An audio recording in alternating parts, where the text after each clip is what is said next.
Welcome to another edition of Through the Fire in the SBN Small Business Network podcast. I am your host, Ryan Wickline, and today I have a special guest with you, career musician, band director, and author, Lesley Moffat. Hello, Hi, Lesley. Ryan. How are you doing today?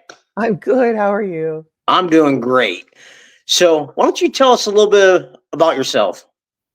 Well, sure. Like you said, I'm a career musician. I'm a third generation music teacher, and I'm in my 37th year as a band director personally.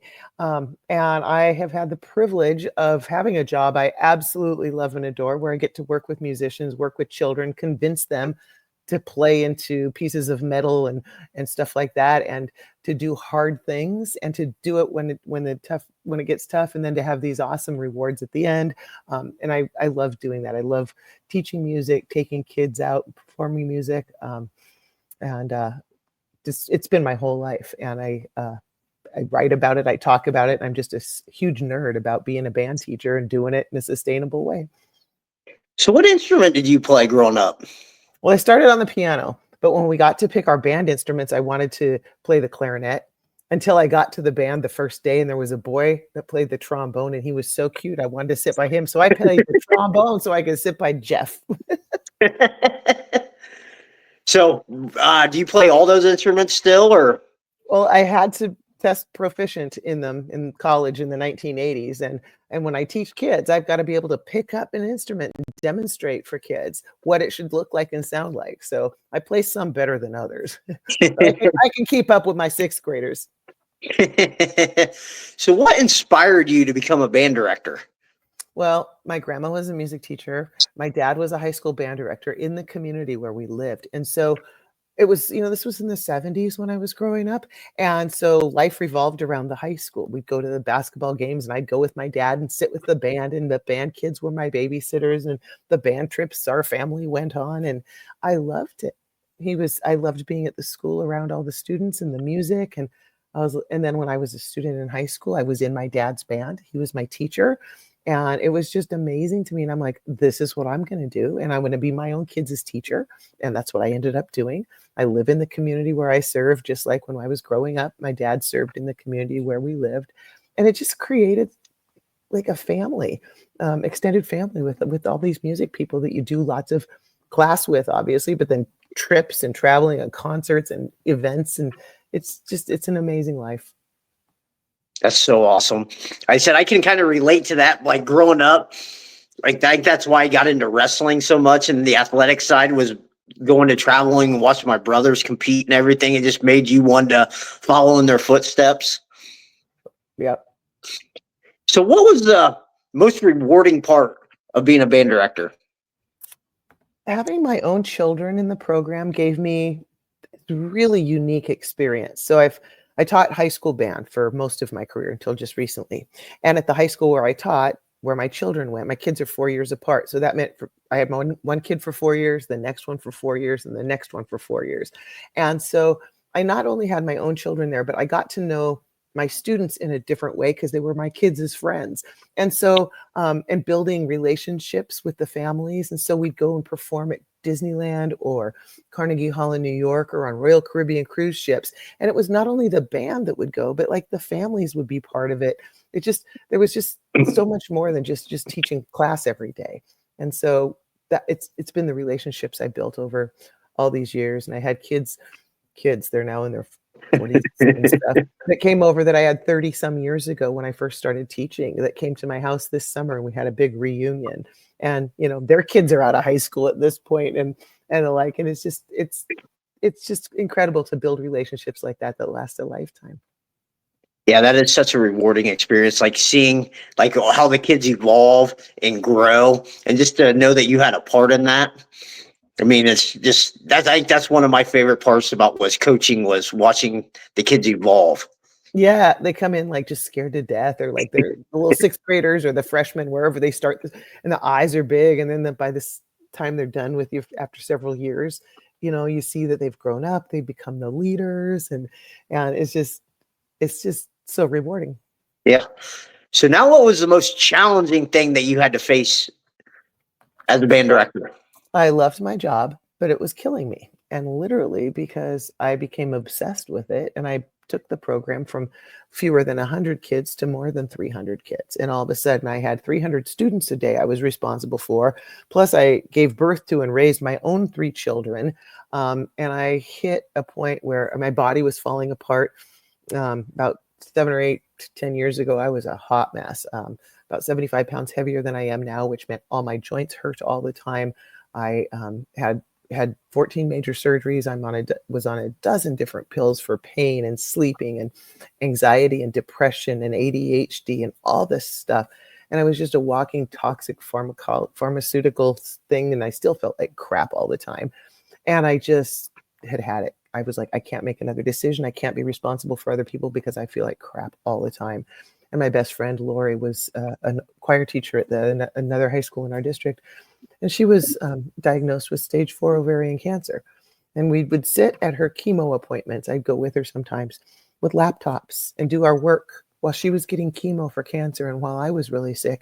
And we'd be like, oh, I love my job, but it's killing me. And that's when I came to this. I can't continue working in this profession in this manner. I got to find a more sustainable way to do it. And I have to take care of my own self because I have nothing to give anymore. So I had to go through a whole lot of changes. But long story short, or maybe it's too late for that. It was probably a long story already. But I made some massive changes that literally saved my life. And I'm going to be 60 years old pretty soon. And I feel better than I did in my 30s and 40s, mentally and physically. That's awesome.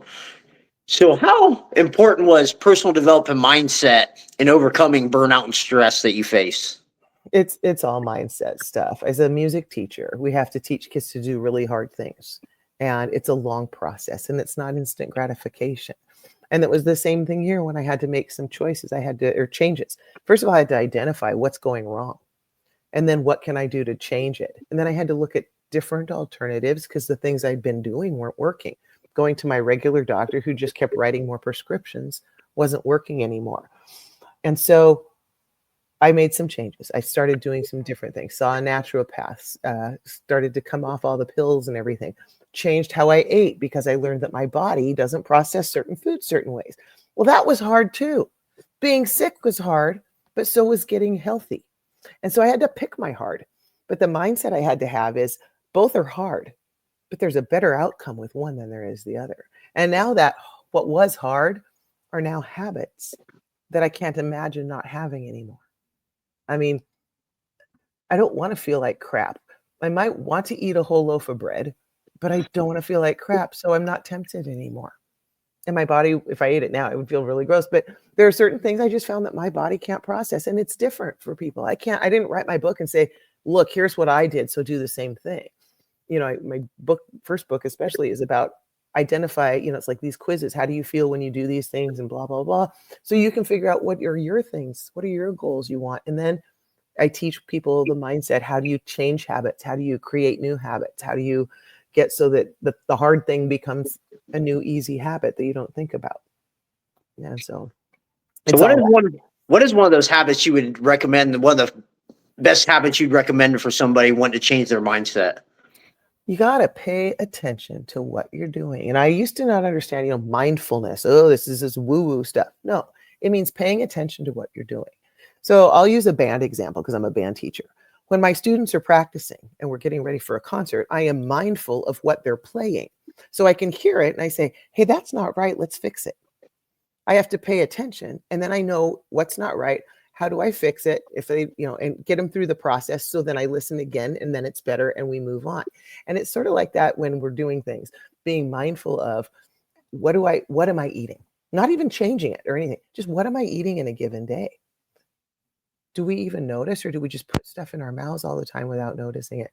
So that was the first thing. That mindset is just paying attention to the things I do, where I spend my time. Sometimes on our phones, we get these screen time notifications and it's sort of offensive. You're like, oh, who's watching me? But then you're like, that makes me be mindful of, do I want to spend that much time on a screen? Because otherwise that time just passes and you get sucked in, right? And you're not mindful. So where's your attention going? Well, how do you change your mindset to something you want if you're just not even paying attention to what your mind is thinking about? So that first step is really being mindful. And I have some strategies I teach people, like something simple. The next time you brush your teeth, do it with your non-dominant hand. Because in your loop, you're brushing your teeth in the morning and you're like, to-do list, email, got to check this, got to, right? Because you can brush your teeth without thinking. But all of a sudden, when you've got to change things and you're using a different hand and it feels weird and your toothpaste is flying all over because you can't coordinate it, then your body or your mind is like much more into your body because you're having to pay attention to what you're doing and your mind's not wandering. Suddenly that toothbrushing experience becomes a little different. You're paying attention. How's your mouth feel before and after? So anyway, just being mindful of things teaches us what we want to be aware of to see where we even want to make changes before we make any changes. Just paying attention. Yeah, I like one of the biggest things I usually tell people, self-awareness is huge. Like admitting to yourself what needs fixed. I mean, a lot of people can't be honest with themselves. And if you can't be honest with yourself or what's going on, you're in trouble. Yeah. And if you don't believe you can make the change or you don't want to make the change, you won't. Yeah. Right? Somebody else can't decide that for you. Yeah. I'm a control freak. I want to make my students learn stuff and I can't. Yeah. But if I can get them into the mindset that they want to learn it, my job is done. Then I just guide them to the resources. Even if I don't know how to do certain fingerings, if they are motivated, they'll figure it out. I'll help them figure it out. But it's all about teaching the mindset more than the notes and the rhythms and how to get a sound. Yeah, I completely agree on that. I mean, I think that mindset's kind of a lost art on people anymore, where people kind of just like kind of set in their ways and like, oh, I'm this one way and I don't need to change. It's so close-minded. Yeah, I mean, you don't grow then, right? Yeah. So, what led you to writing your 2 books? Well, the first one was when Lori was so sick. I stayed one weekend with her. Her husband had to go out of town, and she was the point in her cancer treatments and her health where she just couldn't stay alone anymore. So I went and stayed for the weekend with her. And I had, at that point, my health had turned around because I had that. I got to change things. And she was further health wise to where she was clearly going down a different path. And I remember that weekend we had some late or some long talks, and she said, I see that you've changed things and you're doing so much better, Lesley. And she goes, you got to help people do what you're doing so they don't have to die. And so I literally wrote a book as a lesson plan for teachers.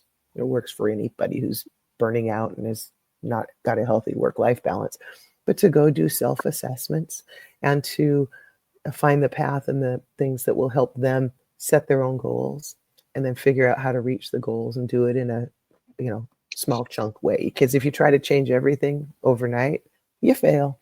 Yeah.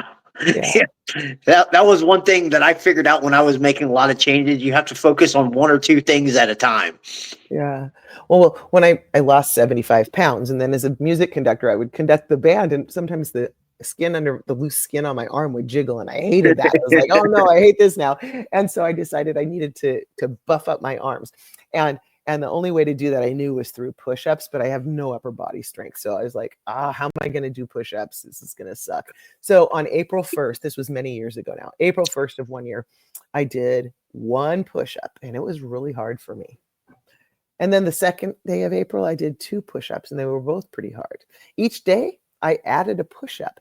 And pretty soon, like by April 10th, the first few push-ups were pretty easy. And then, and I was building muscle, I could feel it. And on day 15, I did 15 push-ups. And on April 16th, I was like, oh my God, there's no way I can do 16. I knew I had reached my limit. So on April 16th, I did 15 push-ups. But then I did another set of 15 later. So suddenly I did 30 push-ups. A week later, I added a third set. And by the end of April, I was doing 60 push-ups a day when I could barely do 1 on April 1st. But I did it in manageable chunks. And I was successful each time because I didn't bite off more than I could chew. And if you had told me April 1st that in 60 days or in 30 days, I'd be able to do 60 push-ups, again, in groups of 15. But I would not have believed it was possible, but it is.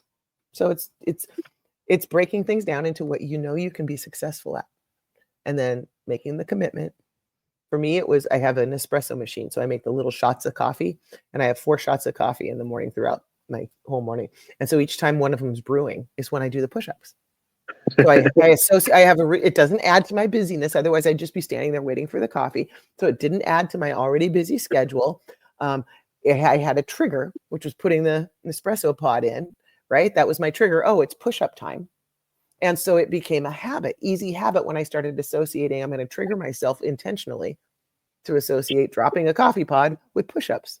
And so I created a new habit. Now, if I'm on a vacation, I go to drop the coffee pot in the hotel. I'm like, oh, don't jump down on the dirty hotel floor and do the push-up. But my body's trained to coffee, push-ups. It's funny, you kind of rewarded yourself too with the espresso at the end once you'd finished it, That's exactly it. Then the brain associates the push-ups with a reward. Yeah. That's not by accident. No. On purpose. That's why we do. Intrinsic motivation is great, but Yeah. so is extrinsic motivation. Yeah. Especially when you're first getting started. I mean, the extrinsic is what you have to reward yourself with to get you through them tough times. Right. And I love how you just said, I broke it up into manageable stuff. I think that's the problem. Most people look at the mountain and look at it just seeing how impossible it looks. But if you break it down into smaller steps, it becomes easier. I take between 30 and 55 preteens and teenagers at a time, and have to teach them all to play different instruments and to read music in different clefs all at the same time.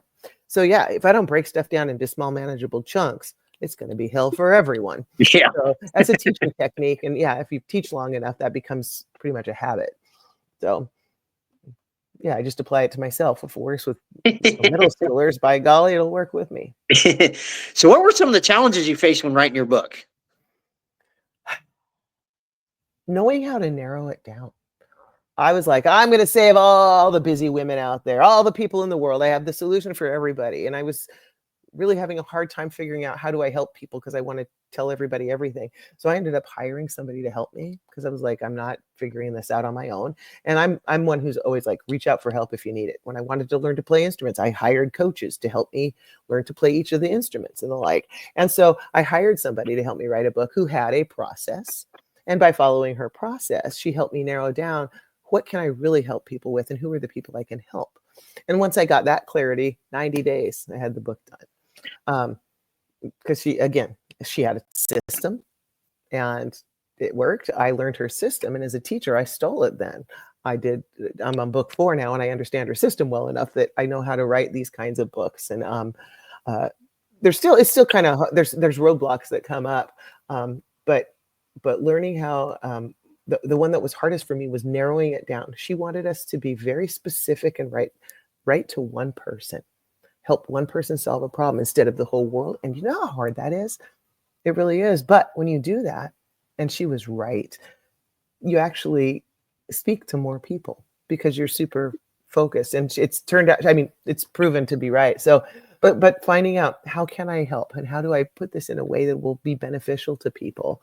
And then, am I good enough? That part was really big. And then when the book comes out, now am I going to be vulnerable and put my story out there and talk about it and read a paragraph or read a chapter of it at Barnes and Nobles while people are standing there at the bookstore? It became very scary. My first red carpet interview, oh my God, I'm not even kidding. So they had the big red carpet interview, and thank God they had like these pre-ones before we got there with people stopping and asking questions. The first mic comes in, he's like, oh, Lesley, tell us about your book, blah, blah, blah. What's the title of it? And they put the mic in my mouth, and I went, I froze. I couldn't remember the title of the book I had just written. So because it was scary. It was really scary to go out there and put myself out there and to talk about me and the failures I had felt, and things that I felt like a failure as a mom sometimes, and as a teacher, because I felt so pulled in so many directions, and to just be out there talking about it was really scary. And then to market my own book and to tell people how to buy something I did, that was all really hard. That was harder than writing the book, was becoming confident enough to say I've done this and like feel good about it. Yeah, I can get that because sometimes you kind of feel like a fraud, like look Yeah. at all my failures, everything I failed at, Yes. like why do people want to see how I failed to my way to success, you know? Because you think somebody's just like the other person didn't have to go through that failures at times. But it's so interesting. My story being out there now, more people come and talk to me, like when I go to conferences and stuff, and they tell me their stories, and they're like, I think, I struggle with that too. And now I see that there's a way out, whatever the struggle is. And it's like, I think it's important that we share that piece of us because I'm better now because of all the struggles I had, those lessons. I used to hear people say that. I'm like, that's stupid. No, it's so true. It's so true. I don't want to go do those things again. I'm glad I finally learned the lessons. Some I learned took a lot longer to learn than others. Yeah. Like how to put up healthy boundaries between your work and personal life. That was a hard one for me because I'm a people pleaser and a control freak. I can relate to that, being the people pleaser part and just want to have everything done a certain way and want to have control of things. But sometimes you just have to be like, oh, I can't control any of this situation. I just need to let it go. Yeah. So, like going to seminars and everything and workshops that I do, I always hear people talking about finding your niche. And it seems like you found your niche and turned it into something. My niche is very specific. It's busy band directors, right? I mean, it's very specific, but again, they have a lot in common with other busy people. But everything is through my lens of balancing that piece. That's awesome. So I see you're coaching now too, offering coaching services. Mhm. What kind of services do you provide? I have different things that I do with folks. Some of them are one-on-one sessions. I have one called a Get Shit Done session because I've become obsessed with AI. I write my own interfaces with ChatGPT that I program for people so that they can use AI to leverage AI to give them more time in their lives, basically. So I help people do that because I used to be all about personal wellness and all that. And people would be like, I just don't have time to do the things you say. And so I started learning about AI so I could help people save time. So I help people with that. But I also do band director boot camp, which is I have different ongoing sessions and I do summer retreats where we get together and in a 3 or 4 day retreat type setting, we learn about how to our own personal wellness and how to uh, incorporate that into our work life so that we can get a healthy work-life balance, which is different for everybody. And throughout our careers, that changes if we have children or we get married or life phases we go through. And so teaching people how to do that. And my fourth book that's coming out is called The Balanced Band Director. And it's taking all of these things and I coach people how to become that, how to figure out what it is you want in that work-life balance and how to attain it. And what are the things you can leverage to buy the time or to do some of the work in an easier, more efficient way. So that's what I've become really good at and just want to help people do because I want people to have this it's an amazing career. And I want other people to get to do this for a long time because I think music education brings so much we're talking about resilience. We teach resilience through the process of learning to make music together with other people. We teach so many of these skills that humans need. So my goal through my coaching and my work that I do is to make sure that we can perpetuate music education and support music educators to keep it available for kids. They've got to have this in the schools. We've got to teach them. We can teach so many things through music. So anyway, I don't know if that answered your question or if I Yeah, just I mean, rambled. it did, and you answered quite a few. Like, I was going to ask you about how you got started with AI and Chat GPT, because I found that interesting. I got on your website and was looking at it, doing some research, and I seen you were using that, and I'm like, huh, that's kind of interesting that you're using that to create schedules and everything for yourself. Yeah, and I learned how to create. I created one called Band Director Buddy, and it's just a Chat GPT. But when you click through that one, it's filtered through the eyes of a music teacher, all the things they would need to do. I've uploaded my books into it so people can also access anything of, like what would Lesley do in this situation? And it literally uses my books as reference and it helps them. So it's such a great tool that if people can learn to use it, and a lot of teachers are afraid to, is it ethical or is it, so how do you make those decisions on, yes, it is, or not in this situation, or how do I even know if I should look into it? I think those are important things to think about because it can really impact your ability to do your job more sustainably. Huh. That's kind of interesting.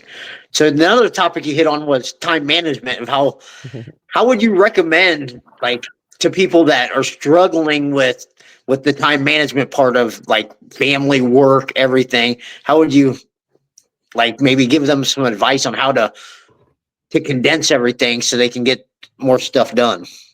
Um, I think calendars are really important, and nowadays electronic calendars. I schedule things like the gym or things like that I otherwise can sometimes blow off or let other things come in. So just prioritizing your time, it helps you waste less time also. I'll put in my calendar, for example, if I need to do some edits on my book, I'll put in my calendar Saturday morning, 8 to 10 a.m. And I block that time out and I put the tasks that I'm going to get done.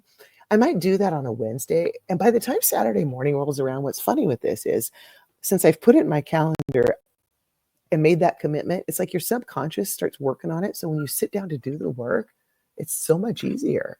And so I find that technique for me to be super helpful. I scheduled the hardest tasks for myself at the time when my brain is most easily able to do them, which for me is morning. I'm very much a morning person. So I use my natural rhythm to help me be successful instead of fighting it. If I had to do stuff at nighttime, oh my God, no. It would take me way longer.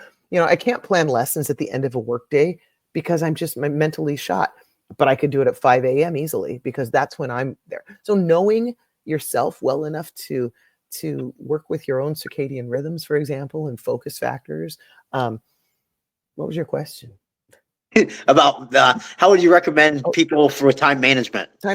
Here's another trick. Doesn't cost you anything. I like if you're trying to get something done, use music. You can use things like on YouTube. You can go find certain frequencies, like productivity frequencies or something, to just play in the background.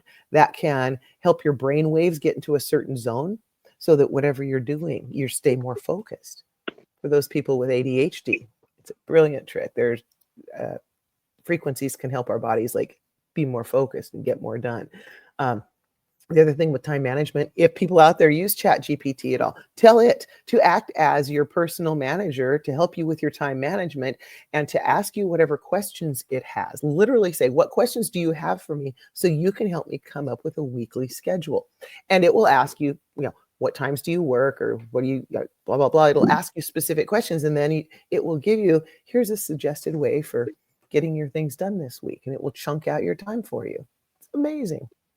Yeah, that sounds pretty like it would work. Like that's one thing I always heard too was know yourself and know when it'd be easier for you to get this task done and schedule and do it at that time. And sometimes setting a timer. I learned this from my book coach too, because if you don't, sometimes you can drag a task on forever. So every time we wrote a chapter, we did all the pre-work and all of this, but then when we sat down to actually write a chapter, she told us set a timer. She said, you can do it for 2 hours, you can do it for 3 hours, but don't do more than 3 hours. At that point, because you've done the research, you've got your notes, you've got it all, she said, and start. And when that timer goes off, you're done, you upload it to us and you go on to the next one. And so setting a timer for me causes me to say, I have this amount of time, I better be as efficient as possible. And if I keep going back, it might get a little better, but it might not. You might just keep messing it up. Sometimes at some point, you've got to say, I'm done with this part and move on.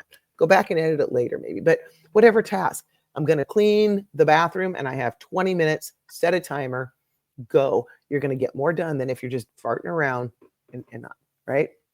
Yeah. So timers work wonders for me. Or put on a song, or I'll listen to Hamilton, and I know when I get to a certain song in Hamilton, I got to be done with whatever task I'm doing, right? Yeah. And it seems like that would help you eliminate like the perfectionist in all of us, where hey, I think I can do more and do it better, and you're just sitting there just spinning your wheels. Analysis paralysis. Yes. Right? Yes. Right? And so if you've got a deadline and you're done, move on to something else, but you got to eventually just get something done.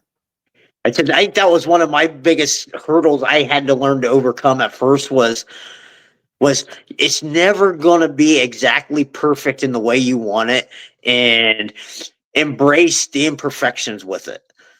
You're an imperfect person, and just because you're imperfect, it will be perfect that way, One thing I've always heard. I mean, but it took me a while to get to that point.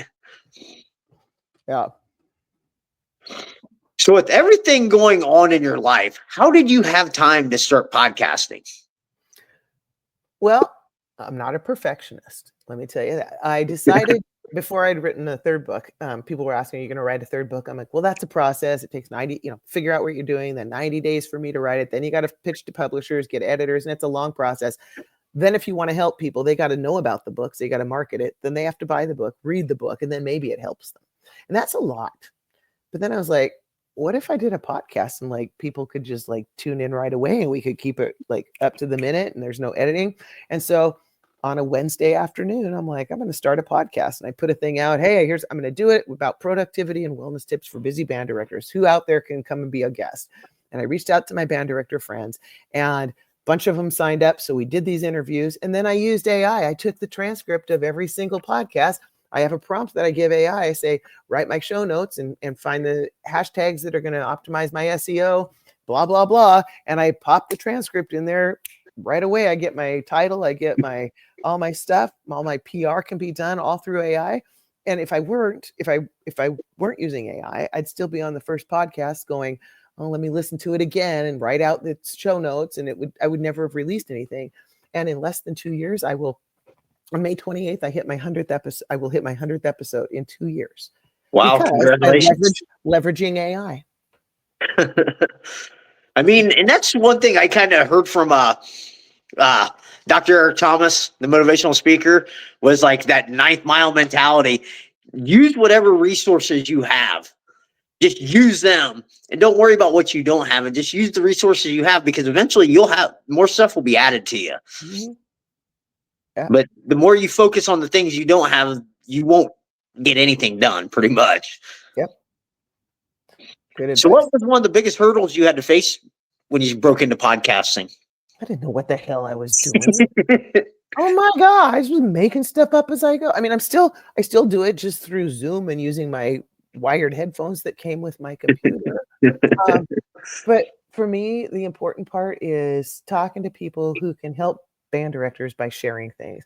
And so I just got over myself and I'm reaching out. I ask people that I have no business reaching out to, just like we say podcast, and then people come on and it's been like the best professional development ever. I get all these people coming on. It's actually gone pretty smoothly. The hardest part was just, deciding, do I want to do this? And it was almost like a whim, but marketing was a little hard at first because I was like, oh, what will people think? And the sound of your own voice, you hate that, Yeah. right? You have to get over all that shit. But then I started getting such positive feedback. And I live in Seattle and I was in Chicago in December, and this guy stops me on the street. He's like, hey, are you Lesley Moffat? And then I'm on the streets of Chicago. I don't know if I'm supposed to say yes or no at that point. And I go, yeah. And he goes, oh, and he shows me his phone. He says, I'm listening to your podcast right now. I'm binge listening 5 episodes. And it was like, it matters. It's making a difference. So I just keep it simple. I use the same cover art, but just put new pictures of the person in it each time. But I've got a template for that, the template for the show notes, and a husband who does all the crap I can't figure out. Truth be told, anything that gets me, I guess that's why I couldn't answer your question. We say the hardest part because all I say is, George, figure this part out. He sets up the RSS feed. He got me on Spotify and Apple. He did all that for me. So he just lets me have the fun part. I get to Well, it's good. You need a team of people to help you be successful. I mean, it's hard to be just successful on your own. Well, I know we've been together 40 years. So it's like, we're sort of a team and everything. I do the creative piece. He's an engineer. So and a trumpet player. So what advice would you give someone else who is going through burnout and stress due to their job? Stop and take a breath. And then there's a lot of stuff that's out of our control, honestly. And that can be super overwhelming.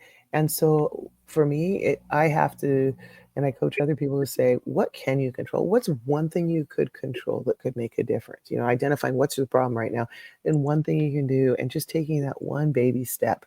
I call them SNAP strategies: start now and progress. Start with one small thing.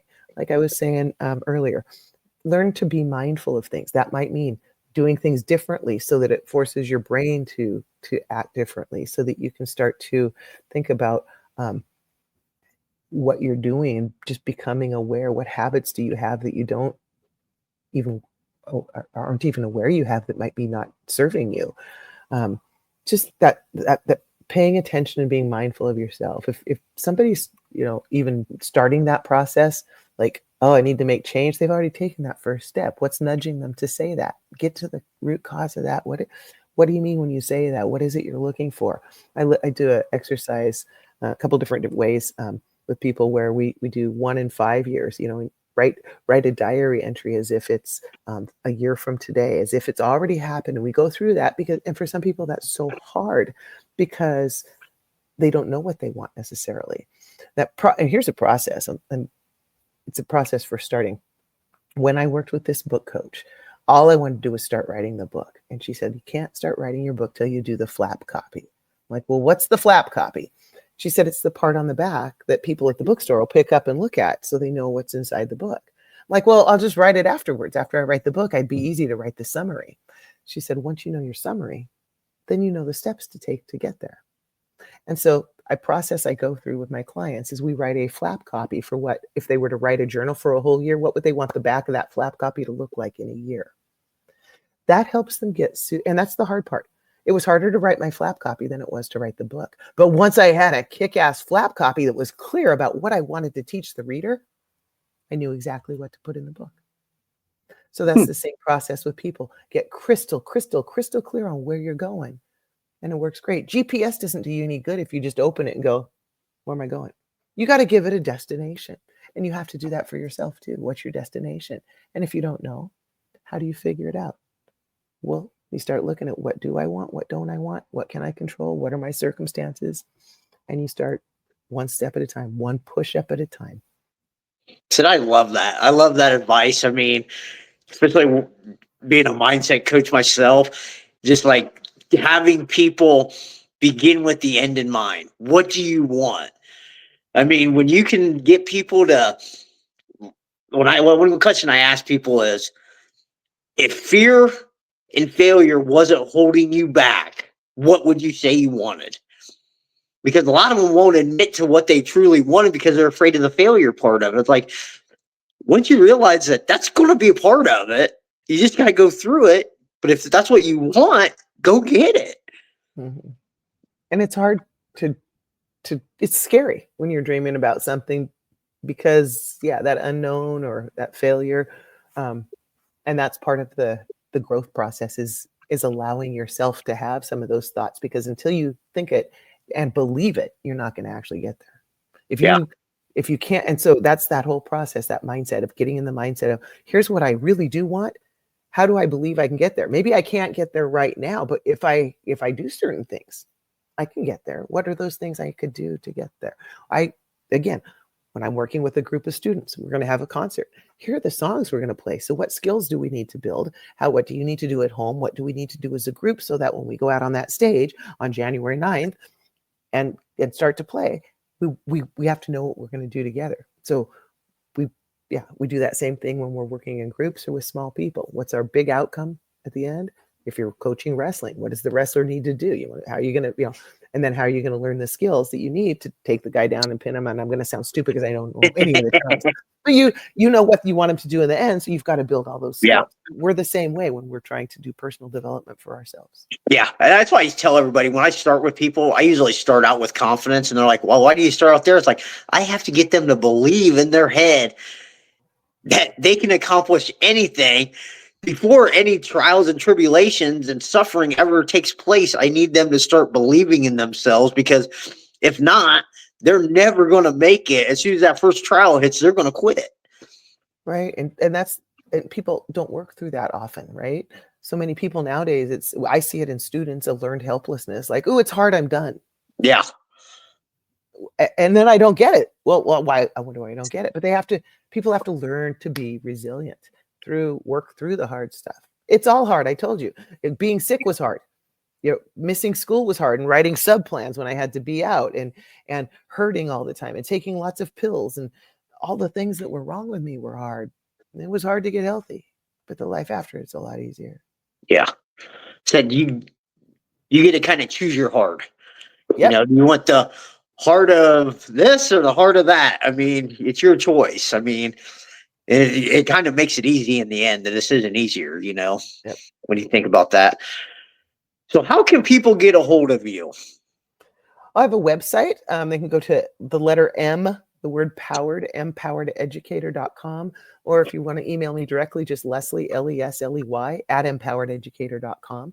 And I have opportunities to do discovery calls. I've got a lot of free resources that I've created that I share, everything from things to listen to help, connect with frequencies and meditation type things on my website, to books and free downloads and free assessments you can do to help you get started on a path, or to even figure out, do you need to be on a path to make some changes in your life. But yeah, any of those resources or their ways, they'll get through to me. Yeah, and I think you were talking about giving away a free downloadable to one of your books too. I am happy to. The site to go to if you'd like a free download of my first book, which is called I Love My Job, But It's Killing Me, is site.empowered. That's the letter M, word powered, educator.com. And that'll be a free sample of my first book, and you can just download it. And yeah, I made a promise to my friend Lori when she said, you got to tell other people what you'll do. I actually give away a lot of free copies of that first book in her memory, hoping that nobody else has to go through loving your job so much that you have an unhealthy relationship like I had that damn near took me down. So yeah, life's too short for that. We don't want it to be shorter. So this is one question I always ask everybody. One final question for you. What is one book you would recommend to help with personal development? I wish I could remember the name of it. That's not. I remember reading a book about something about you can change your genes. I know Joe Dispenza writes a lot of them. It wasn't his specifically, but there was one. It was about how you literally can change your body's chemistry and like how cells function and everything. And it was fascinating to me because I'd always thought the way you're built is the way you couldn't change a lot of things. And it's embarrassing. I can't remember the title of it right now. It's in the back of my first book, but I won't waste your time trying to find it. But it was such a helpful book for helping me understand that I don't have to be stuck. That's what it taught me, is I'm not stuck in anything that, and unless I want to be. Because I really did think, a quick background to why I say this.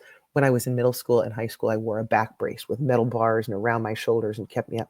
I've had, like I said, all these surgeries on major parts of my bodies. I thought pain and immobility was going to be a part of my life forever. And I learned through that book that we can change how our bodies were.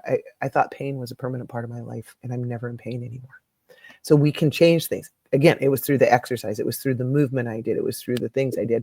But learning that through that book opened doors for me that just sent me down the rabbit hole of what can I do? What do I have that's in my control? I had more in my control than I thought I did after I read that book. Awesome. Well, Lesley, it's been great talking with you. And I thank you for coming on. And thanks for giving us some of your knowledge. Thanks for the invite.